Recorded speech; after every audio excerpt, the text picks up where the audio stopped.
2004 GMC Yukon, and we're getting the check engine light, so we're going to check it out. We just have this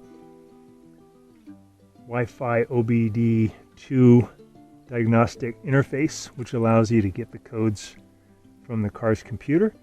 And all you got to do is come down here to the lower left-hand corner. This is true for most cars.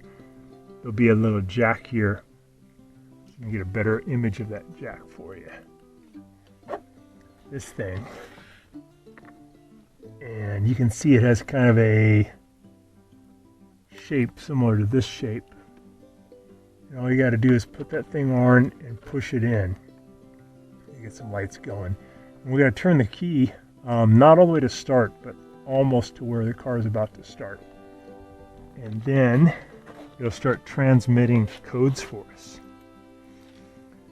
Come in, turn this almost to where it's going to start. Okay, I'm in my Wi-Fi settings on my phone, and I'm going to turn on this Wi-Fi transmitter. That's that little thing that we just plugged in, and called OBD2 scanner. I'll click that, and now it's hooked up, and I'm going to go to the app. We'll put a link on how to get the app too. It's called OBD Fusion. Click that, and we're going to let it connect, or we're going to press connect. Take a second for it to link up. It's getting Wi-Fi signal being transmitted. It's connecting. Go to diagnostics. This one, the trouble codes. So it has a P0455 as an evaporative emission system leak detected, a large leak. Okay, very good. So we got to figure out where it is. A lot of times it's just your gas cap. If you have this one, your gas cap is either off or it just needs to be tightened up. Hopefully that's all it is.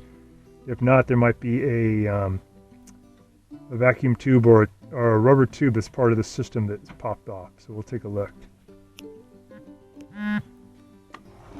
So we removed this gas cap, and we heard a lot of air transfer, some hissing.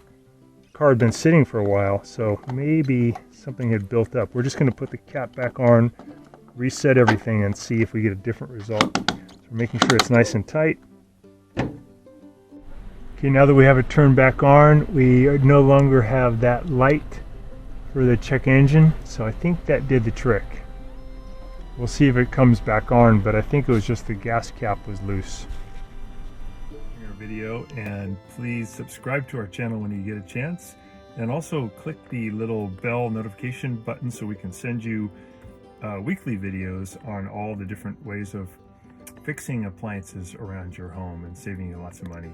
So thanks again for watching, and please also press the like button for our video if this was helpful to you. To contact me at the email listed below, which is scottthefixitguy@yahoo.com, with any of your questions.